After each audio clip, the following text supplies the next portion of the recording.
The Forbes Africa Future of Education Summit 2018 drew prominent international and local speakers and experts for a full day's discussion on the theme, Tertiary Education as the Gateway to Employability and Job Creation against the backdrop of the Fourth Industrial Revolution. Rakesh Wahi, the founder of the Future of Education Summit, set the tone for the day's proceedings. Friends, everyone recognizes the importance of an efficient and outcome-driven education sector. It does not matter which country you travel to, conversations invariably hinge on the availability of skilled human resources. Today, workplace recruitment and development represents the #1 challenge for any business, particularly in emerging markets. Now, if you look at Africa, with its rapidly growing and very young population, we are faced with developing additional higher education capacity to accommodate about 10 million students annually. And if you look at, if you just do a behind-the-envelope calculation, it means we need 600 higher education institutions of about 15,000 students each. How are we going to do this? How are we going to build the infrastructure? Where are the students going to come from? Where's the money going to come from? These are some of the challenges that we need to talk about. How are we going to meet this demand and supply gap that we're talking about? So unpacking this, I believe, will act as a compass on the direction that we need to take. One of the key reflections for the deliberation is reflecting on whether the existing education system can cope with these demands and educate and train students to find employment, but also to contribute meaningfully in the economy, either through themselves also creating jobs by establishing enterprises. Let us ensure that the 2018 Future of Education Summit finds solutions to the crisis in Africa's education system and drive home the need for urgent implementation.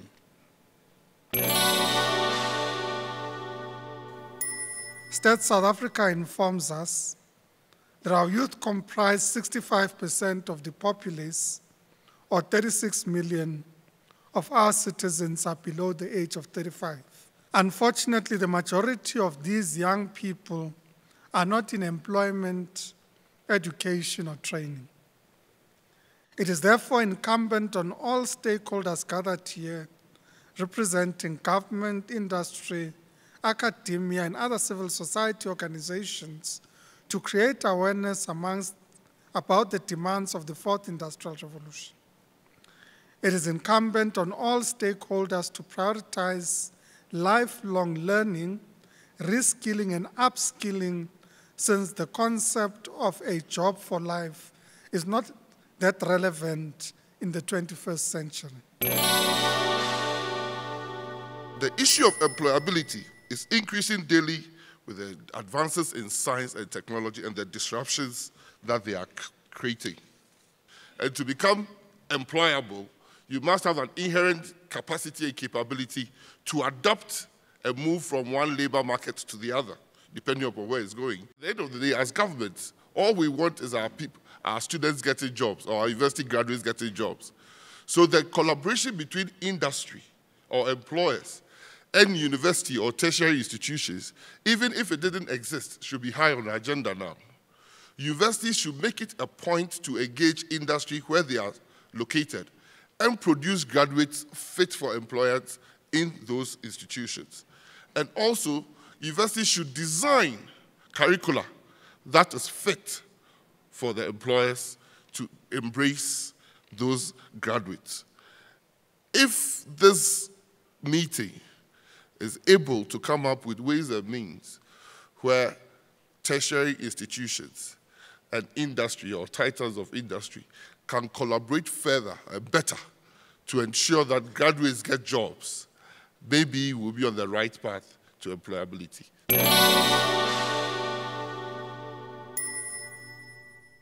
25% of all the world's children today are African.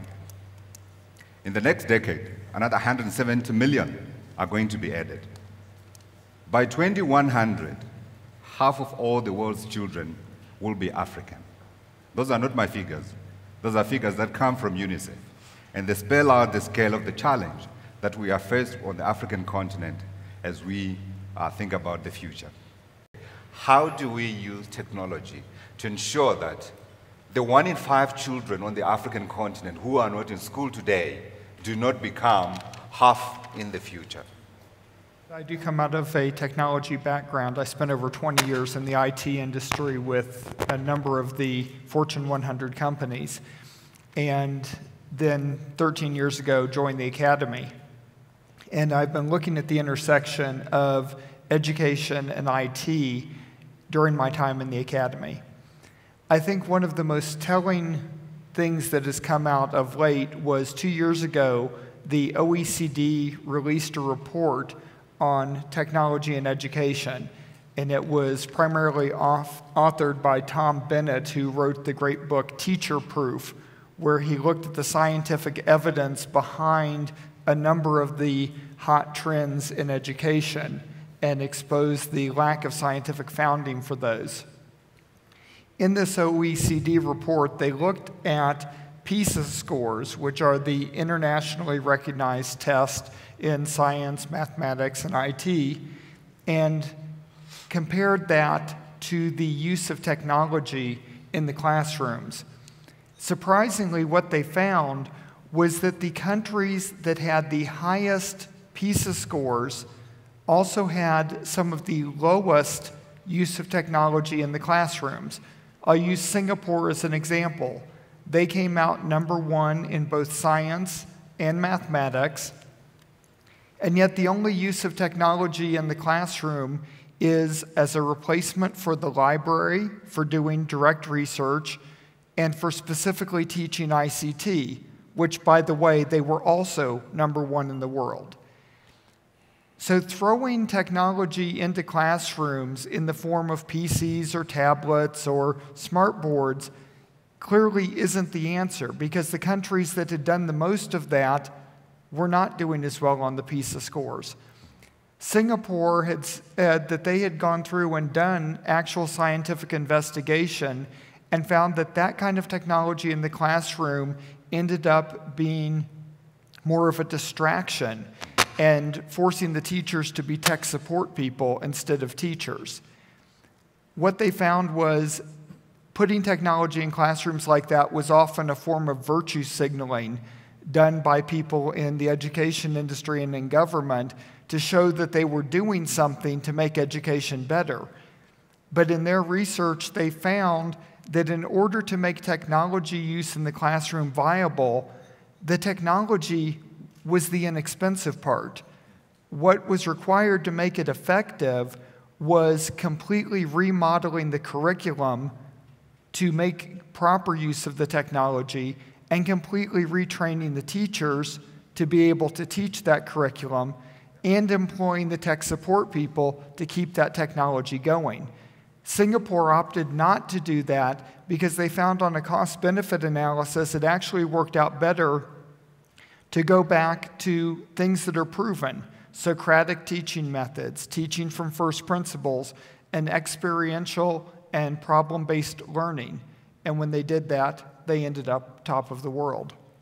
He's making a very valid point that technology is not always the answer. In fact, you have to start from the principle of what is it you're hoping to achieve. And if you think that technology is going to reach out to vast numbers of students and solve the problems of the expansion that you're encountering, it's not going to be as cost effective, I think, as perhaps you hope. There's some kind of very basic access that is required for all learners, I would argue. And beyond that, some of the technologies, as you mentioned, have not been as effective as we had hoped. We've been introducing automatic lecture capture for courses which we run both on our campus at Edinburgh Napier University and in a distance learning mode.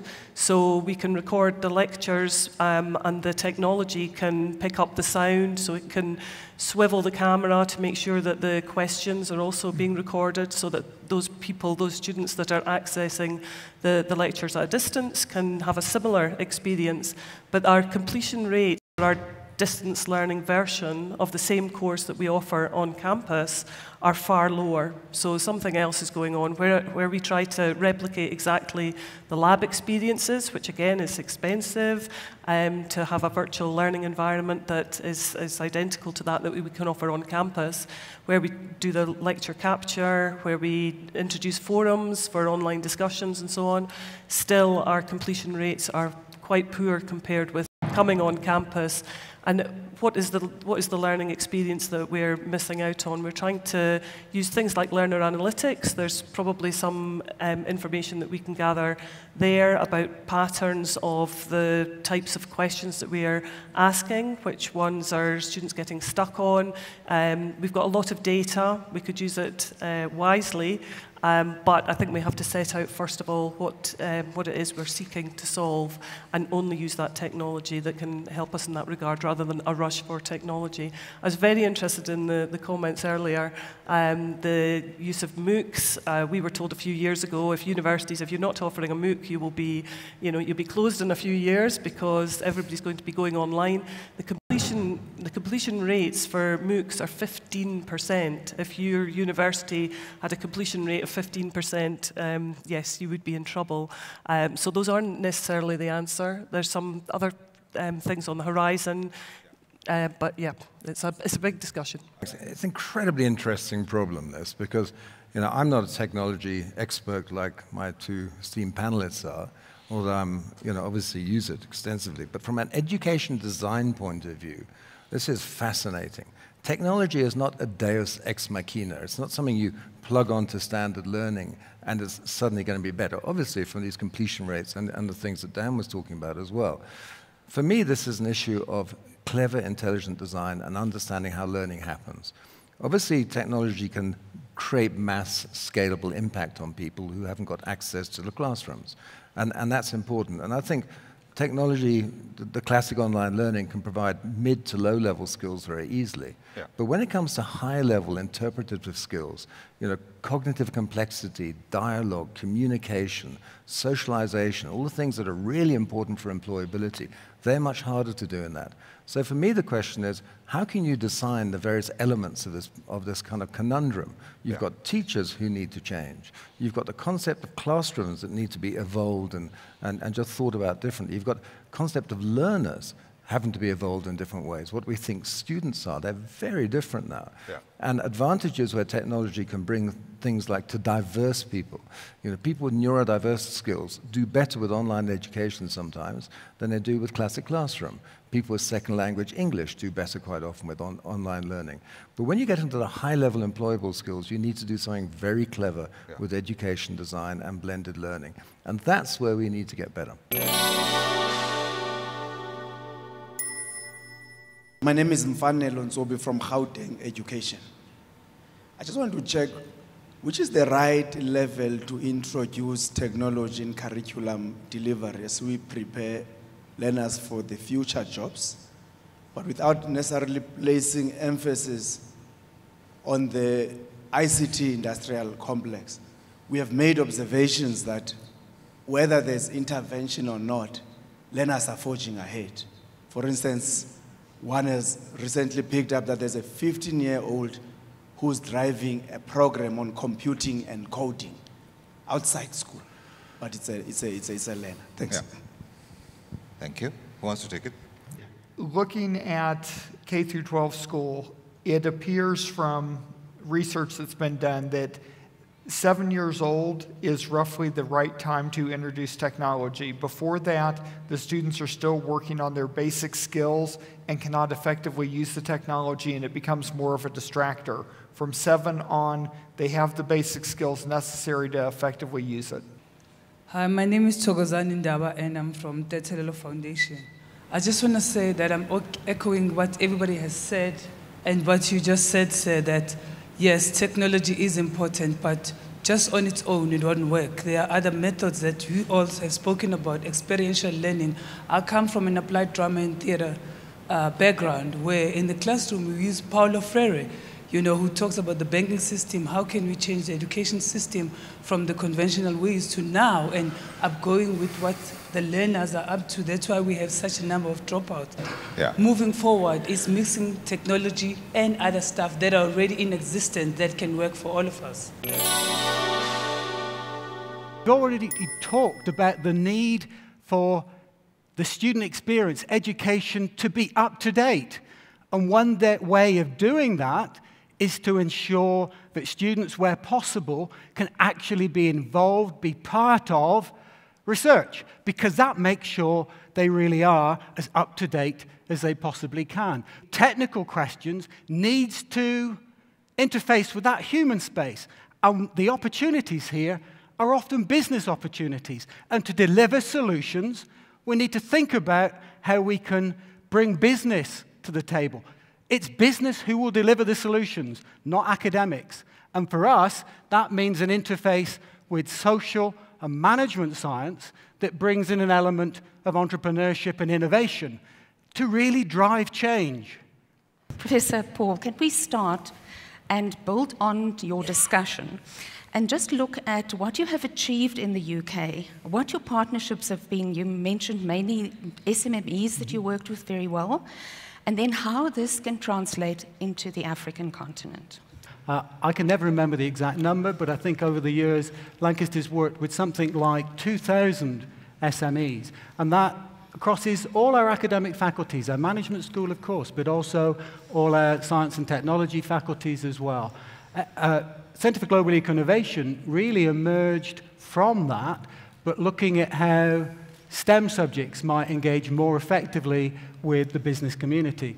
And I think it's been enabled because the European Regional Development Fund really began to look at new models of driving social and economic growth.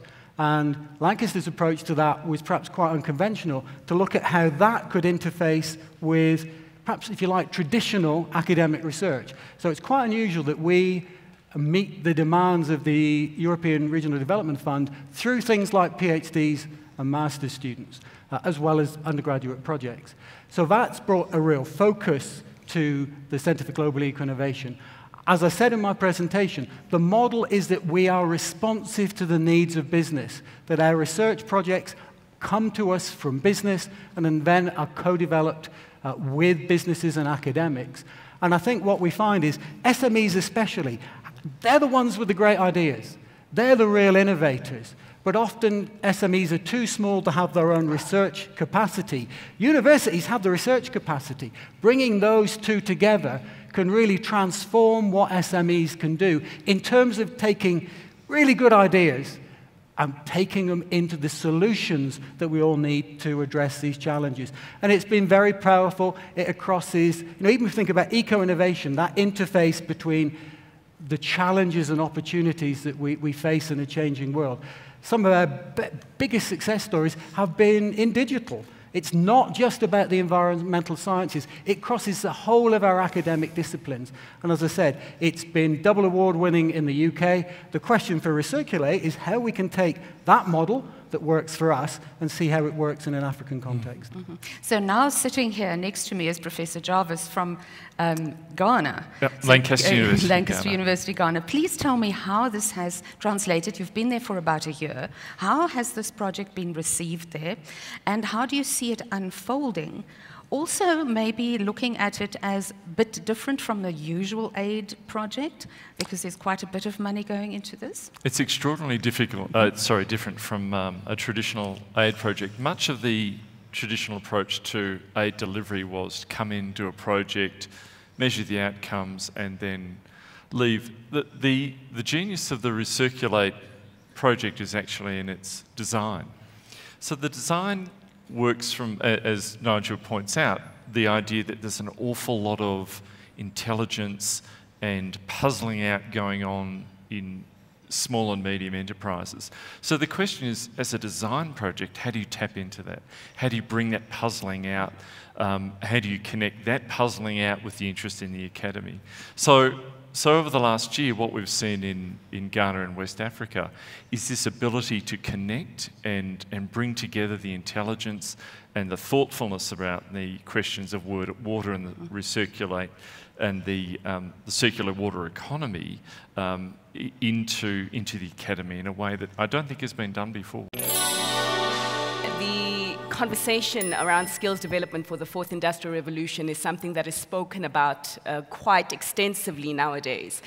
But it's certainly something that can't be spoken about enough, and especially when we tailor it to the African context, whereby we have the highest, or some of the highest, unemployment rates amongst youth in the world. Young people in South Africa are part of the most industrialized economy on the continent, yet we do have one of the highest unemployment rates amongst young people and young graduates on the continent as well.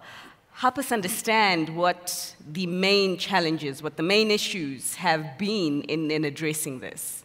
I come from a policy-making environment, and I'm going to try to put this in the context of the development of our education system over a period of time. You'd realize that in South Africa post-94, we have had a situation where I would say the majority of young people were put through an academic stream. And there was very little differentiation and pathways that young people could actually follow. Mm-hmm. And to an extent that you are able to find that there's a majority of young people who would have degrees, but those degrees may not have been matching what the industry was requiring.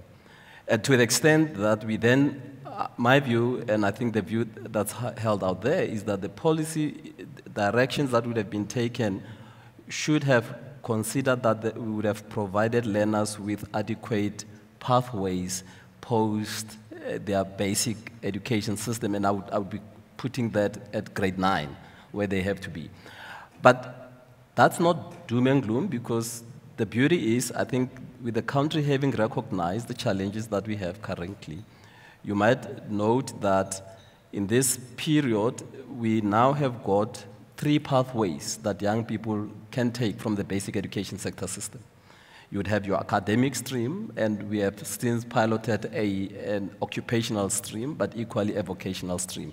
We hope that in time it will be able to address the challenges that we face. I've had the benefit of visiting and studying some other countries. I mean, in all the countries where you find that youth unemployment is the lowest, it's countries that have had these streams, and they are very well articulated, where you actually get young people, even while they are still at school, they are able to get practical experience. But beyond that point, it's how they are able to get into the job market. And I think with the South African system, that's how we are beginning to go into, and hopefully that in time we'll be able to deal with that.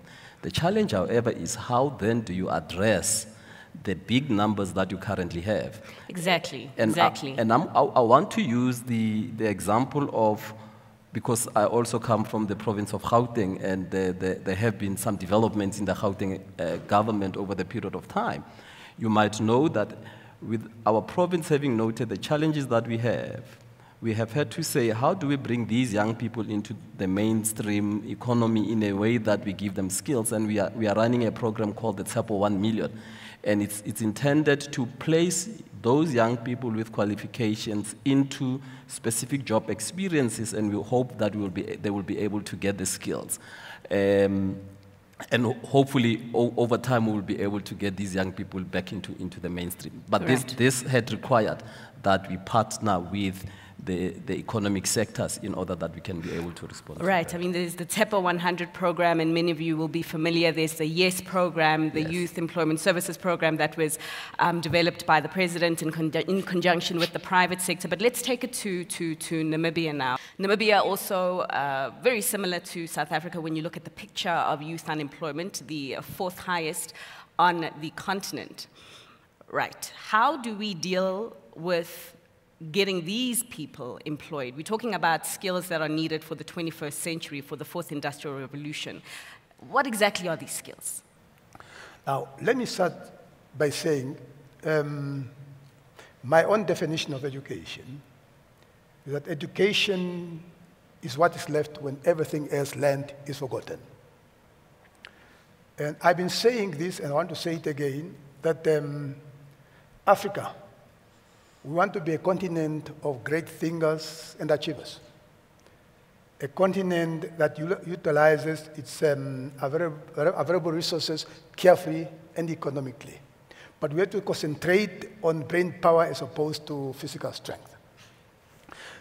We have a challenge as a continent. Let me concentrate on Africa. A challenge that we created ourselves because we have not understand the whole idea of education. Because the universities and vocational training were training for the sake of training. They were not, the courses and skills that we're creating were not demand-driven. They were rather supply-driven. Obviously, when you train for the sake of training, the students will be unemployed, the graduates will be unemployed, and eventually that will be a problem for the continent and for the country.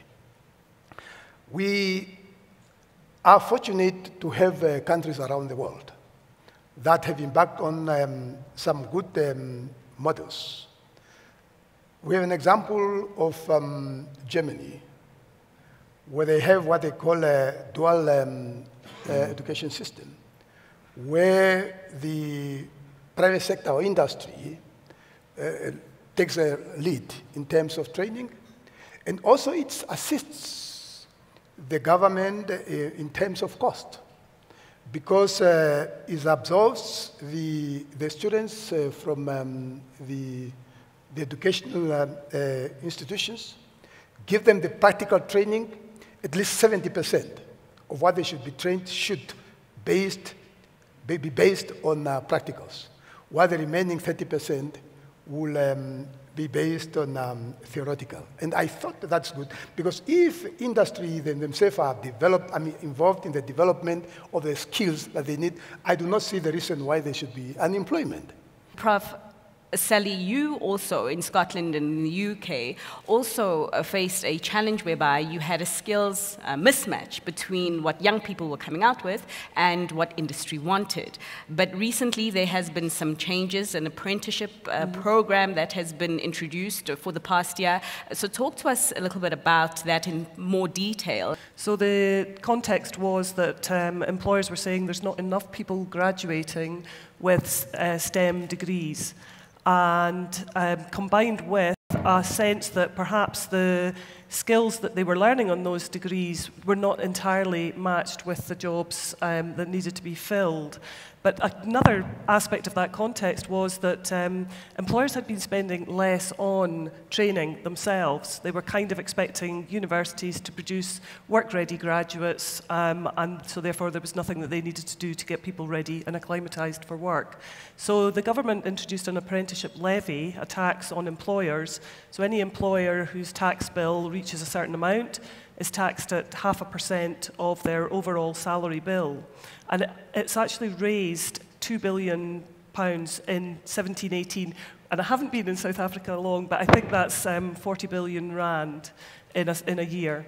So that money gets reinvested in training, and it gets reinvested through universities who are running courses.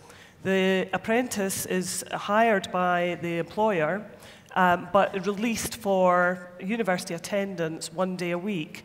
So they get through the degree program in the same amount of time as an on-campus student, while they're working 4 days a week for the employer. And we're able to do that by using the summers. Somebody was talking earlier about accelerated degrees. They work all year, but we also are able to accredit on-the-job training. So we're able to create a learning agreement to decide what it is, what skills the apprentice is going to develop as part of their program, and the level of work-based learning increases as the apprentice goes through the program. So in Scotland we have a 4-year degree program, and the apprentices graduate with exactly the same degree as on-campus students, but they've got this work experience while they're going along, so that employers can see a direct benefit to their business, and they can apply, the apprentice can see the benefits because they can apply the skills that they're learning, theoretical skills, very quickly. So it gets around that problem that was mentioned before, where actually getting work experience is a real challenge for graduates, right. And getting internships as their university, which is so essential for their first job. As we move from Generation X to Y to Z, this is a tech-savvy, digital-savvy population that is waiting for opportunities. How do we ensure that they're employable? And more importantly, how do we ensure that they stay on the continent? This is where the role of the financial institutions come in. How do they enable that? Biju, you obviously come down from Nairobi. You've been in Nairobi for the last decade or so. That's right. You're part of the IFC, which is the investment arm of the World Bank. And you're heavily investing in education and healthcare. Now, you always talk about equitable development on the continent. Now, where does the education sector fit in? Can you give us a brief overview? Sure. I would like to start with the caveat that it's very difficult to generalize across 54 countries. Particularly, South Africa is so different from the rest of Sub-Saharan Africa. So whatever generalization I do, I will just talk about Sub-Saharan Africa, and then sure. if we have to be specifically talking about South Africa, happy to do that. I think when one looks at the sheer numbers, it isn't equitable at all, is the sad reality. Yeah. What has worked on the positive side is the enrollment rate into primary schools, enrollment rates into secondary schools. They have certainly gone up over the last several years. However, when one looks at the conversion from primary to secondary, that is very, very low. There's a huge amount of dropout. And when one digs into that problem, one comes up with the reason it is because the quality which is being provided, in spite of the fact that there is almost 100% primary enrollment in many countries now, and in Sub-Saharan Africa, the quality of education that the kids are receiving is not perceived to be good enough for them to want to spend more time and money in secondary education. Right. Or the secondary education is not appropriately funded for them to continue, and therefore, as a result of all of this, the tertiary enrollment rates are very, very low. Mm-hmm. So net, in my view, the good news is if one is able to invest appropriately in improving the quality of primary education, and outside of South Africa and most of the Sub-Saharan African countries, the primary provider of that primary education is government. Right. If one can improve the quality there, then there will be downstream effects. Right. And we as an organization, we don't invest in government or lend to government. The World Bank does it. But we are now more and more investigating what are the options of working with other private investors as well as private operators to support public provision of education. So in a simple way of answering your question is, I think there are a lot of issues. One could spend a huge amount of time talking about equitability or lack thereof, but if one has to focus and distill one area where if I had a choice, I could put all my resources, it would be improving the quality of public provision of primary education. Right. Education itself, the definition has changed. The way it is delivered has changed. Now, how are you invested? I mean, what are you specifically invested into? What do you look for? What kind of criteria drives you in Africa?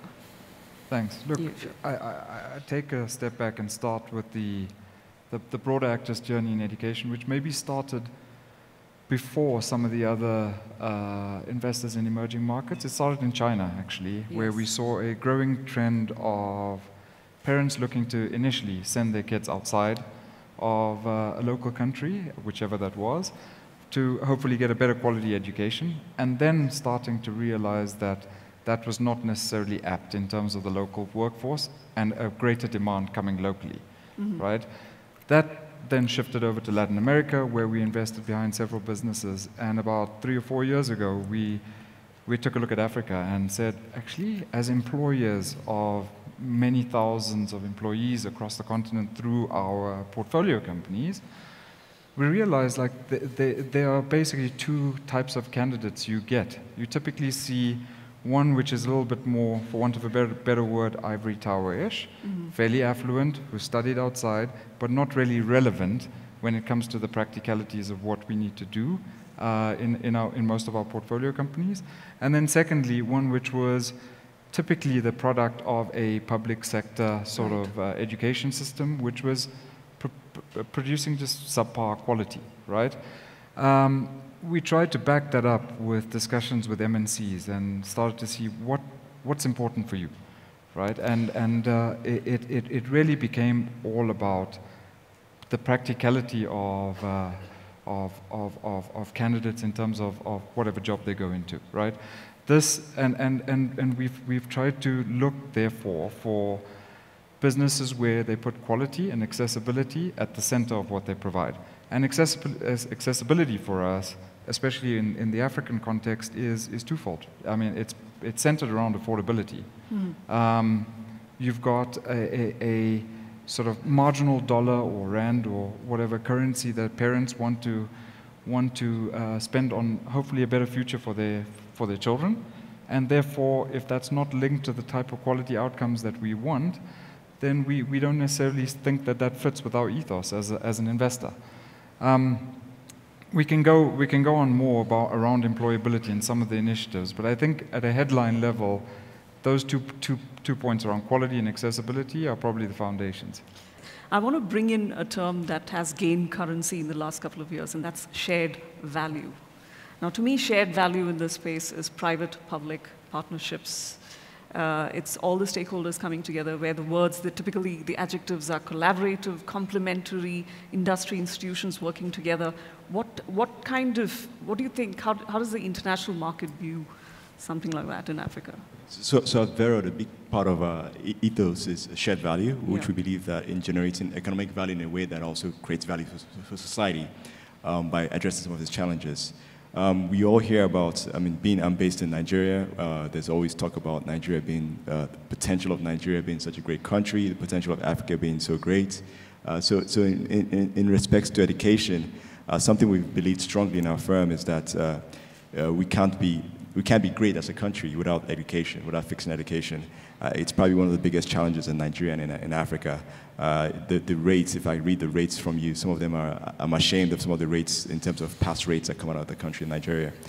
So for us as a firm, what we try to do is look for businesses like in education, which we have probably now invested in the largest, or we've built the largest K-12 platform in Nigeria, also invested in a university in Ghana.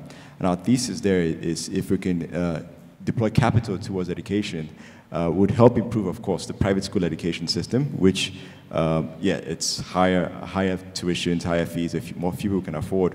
But we've gone a step further and said, okay, every year we get about 10 to 20 students from the public school systems and bring them into our private schools and give them free scholarships, free tuition, free tuition. So at least we're contributing to the education system. Last week also I was with some officials of the state government in Lagos talking about education, and they reached out to us and said, okay, how can we improve education in general? What can we do to help education, to help the results we see in education? And some of the things we address is, okay, why don't you look at privatizing the public school systems in one way or the other, giving it to a private sector institution to actually manage for you, because there you get better teacher trainings, better content, etc. So for a private equity firm like us, yes, it's investing in businesses that generate economic value, but also making sure that we actually contribute to society and build value that way. I just want to come in here and say, most of the regulatory environment scares away a lot of international investors. I mean, what have your challenges been in a nutshell?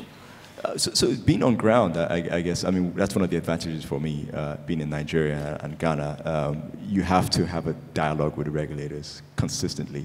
Like I said, I spent 3 hours on Friday with the incoming government actually in Lagos, potential incoming government, just talking about what they need to do. So it's a constant constant communications, a constant dialogue. And I think in sectors like education, even healthcare, and other sectors in emerging markets, you'll be living in a bubble if you don't think you have to engage regulators to actually steer them or advise them on some of the critical things they need to do. And they usually don't get it. 99% of it, or 90% of the time, they don't get it. But you hope that 10% of the time, you're able to steer them in the right direction to see what the goals should be. Just want to add one thing on that. I know it's unfair to characterize it globally as Africa, but generally what we found looking at other markets is regulatory support on the continent is far superior to what else you find. Really? There's an acknowledgement by the public sector that private sector involvement is needed. The sort of limitations come in the form of quotas, etc., but an understanding that there needs to be a commercial incentive in order to grow enterprise in education, we feel is actually ahead of some of the other markets we operate in.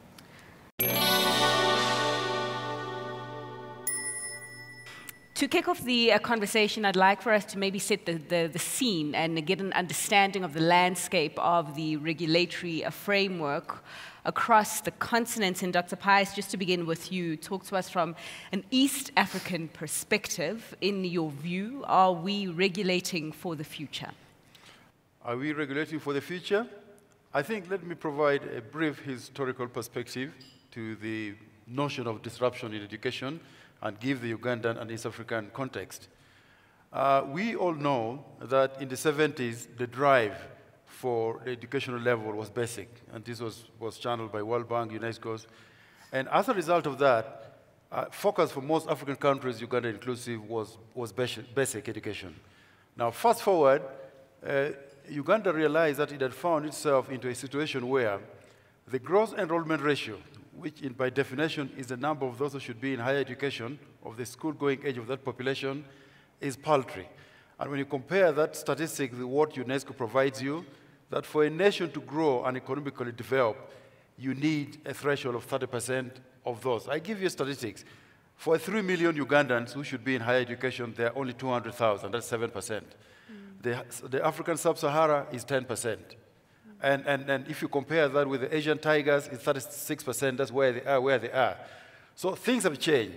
And as a result of that, there's a new model. Government opened up laws to allow private provision. And private providers in context have been treated with caution because everything private is for profit, is cheap, and etc. Whereas if you look at the US universities, you'll find that most heavy universities with reputation are privately sponsored. So this is now the dynamics. To get back to your question, are we regulating for the future? Now, you have a new model coming up that you have to pay for what you want to have in higher education. You also have new providers in the context of transnational providers, where a Napier Edinburgh University comes into Africa. They have a heavy reputation over 200 years, but if they come to Uganda, they're required to go to the conventional way of doing things, as if they're new. And to me, that is now where the conversation has to be had, that because you've done something good, show us that your arrival here is to help us solve the problem of Uganda. So where is the relevance, as was talked in the morning? The second thing is, have you done that cost-benefit analysis to determine that what you're going to charge to the students is what is affordable?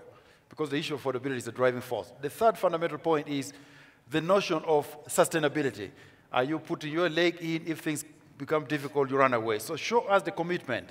And finally, the issue of the indigenous environment. Are you coming to solve the real problems of the country, or rather you are on the degree mill notion? So in conclusion, East Africa, Uganda inclusive, is very mindful of developing a platform for mutual recognition because we want to see a drive in the students' mobility. What that means is that there are criteria of how we regulate ODAL. We've moved now, actually just in March this year, we've adopted a new benchmarks of how we interrogate if a new provider comes and they've been in existence, as opposed to let them fill the form, let them come and present as if they're novices. Right. So yes, that's where we are. All right. Kingsley, West African perspective? In Ghana, for example, research shows that by 2025, international students or students who are seeking international education is going to increase from the 1.2 in 2000 to 7.2 million, which means that there's a need for regulators to engage with stakeholders and find ways of providing access for these huge numbers. And that's very critical, because if access is not open and also regulated, then it means that a lot of students are going to be left behind. And you also see that because of this expansion and the yearn for higher education, private individuals are also investing. And for me, it is very important. Why should a Ghanaian move from Ghana and seek education abroad if similar quality education can be provided in the country? And I think resources will remain there. And for us, that is significant. But the question is, how do we do this? How do we engage and ensure that quality is promoted for indigenous people to also benefit from? In most cases, we see some challenges. For example, an institution from the UK or US will want to establish in Ghana. They come in a different form, but they operate in a different form. And we think that this situation is not helpful enough. For example, are we sure that the curriculum meets the needs of the local persons? Right. And for us, indigenous education is also critical. In most cases, when our assessors critique curriculum from parent institutions, they don't want to address those issues. And this brings conflict between the parent institution and the regulator. I think that the future of education on this continent is very bright. Society is changing, trends are changing. How do we cash in on the trend? And I think that through engagement, through dialogue, listening to stakeholders, stakeholders also listening to regulators, we can fashion out a fit that will be mutually beneficial in terms of making sure that education moving forward becomes more productive, more relevant, and more meaningful to the beneficiaries of the education. And as it also translates, to nation building. For sure, for sure. Professor Sharon, just to bring you in here on the state of regulation, give us a UK perspective of the kind of environment that you operate in as Lancaster University, and as the policy that you have to abide by. Is it enabling for growth? For policy or alignment in terms of your syllabus specifically to the fourth industrial revolution and all these other technological disciplines that will be needed for the future?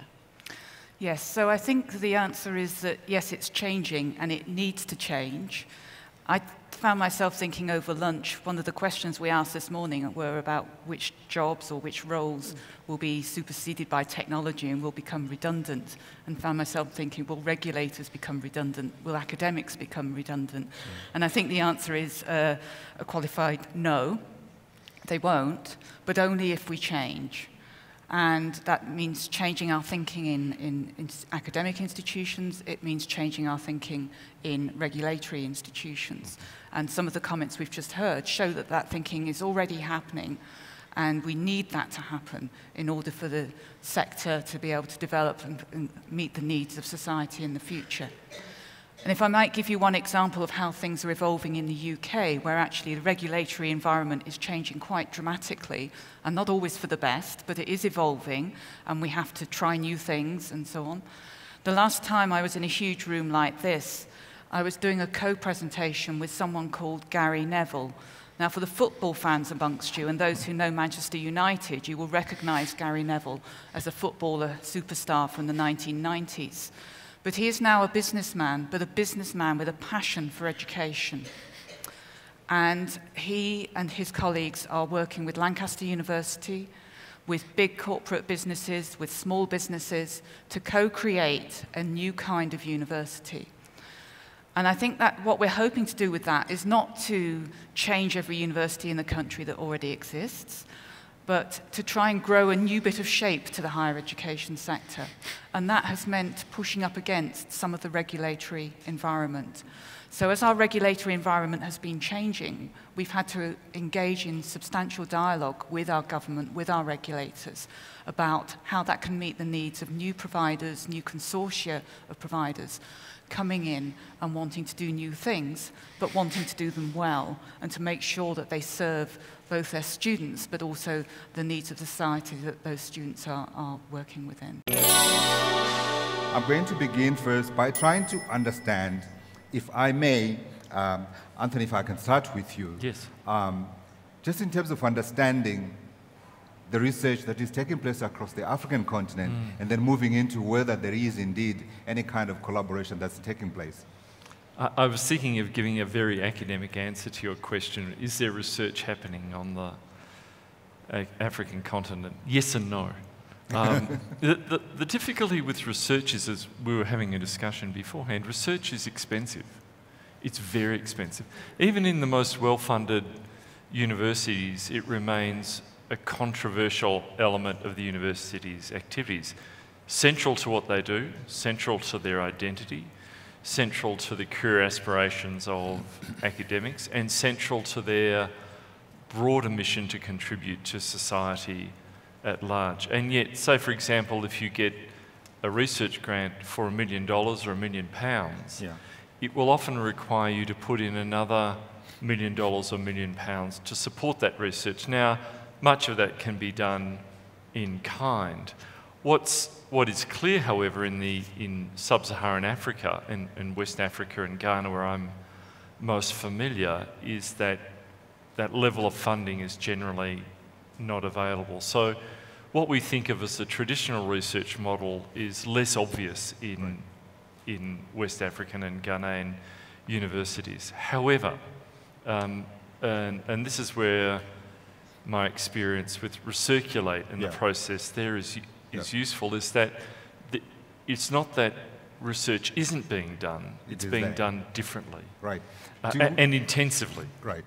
Do we have formal structures that coordinate or provide a platform upon which African researchers can collaborate? If I can come to you, Professor Lowe. There are structures like SARUA, for example. That's more a Southern African research collaboration structure, where institutions participate on a voluntary basis, and the initiative is funded by the institutions, and they will then compete for research grants, for example, and so on. Then there's an initiative where research-driven or research institutions are in the process of trying to consolidate their efforts on the continent. But this is still very early in the young initiative.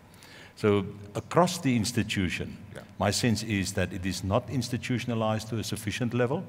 There's no broad base in terms of agreeing on research priorities to the extent that we can argue that we have a consistent focus in terms of specific research-focused themes across the continent.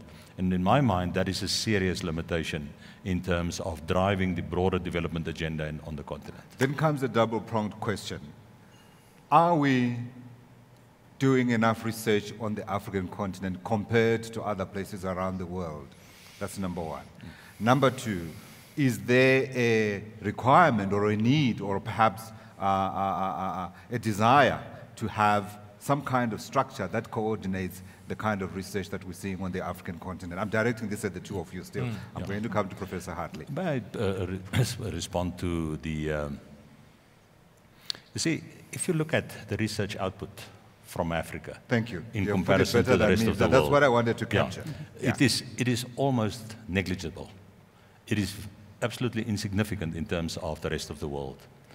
If you do not have that type of and level of research output, it goes right across the spectrum of knowledge creation on the continent. So that is a serious limitation at the moment. Question is, where do you find a base for research, and how do you organize such an initiative across the continent? Because the last thing you want is that you want another control body. This is not what it's all about. Sure. You want to create the space almost where initiative can be taken and where people can basically check in and participate and check out, based on initiatives. I think the best way to do that, considering the debate internationally at the moment, is to find alignment with the African Union Agenda for 2063. Right. Use that as the base and say this is the general direction, the focus areas and the priorities for the continent. Yeah. Let us now establish a structure that can be aligned to the AU so that we can also have a channel for support and institutional support and funding and so Absolutely, 100%. From your perspective, I wanted to know, from your interaction with African researchers, your impression first. Okay. Well, my experience goes back over 30 years when I first got into research, which was working in West Africa with UNICEF and with research institutions there. And I think one of the things that struck me then, and I think it's still very true now, is that a lot of the research was happening outside of universities. And what are the reasons for that? And that becomes more and more clear as you look carefully at how institutions are funded, is where is the money going for research? And there's not enough of it coming into the universities, which is where a lot of the individuals are, who are skilled and trained up for research. Yeah. So about 15 years ago, I used to sit on the Commonwealth Scholarships Commission, which has over the years funded thousands of scholars from Africa to do PhDs in the UK and elsewhere. And the biggest issue for those scholars going back was the access that they would have both to time and also to money to be able to undertake and engage in research once they return to their home institutions. And then that poses real challenges about them. What can they do? How can they progress their careers in those constrained circumstances? So some of them then go back out again and you lose that capacity from the institution. Yeah. Or they kind of lose the motivation or the capacity to do research, and you've lost those skills that you've trained those people up for. Yeah. And in fact, I was interested, just coming out here on the plane, reading an article which was commenting on a report just released, which is titled The Next Generation of Scientists in Africa.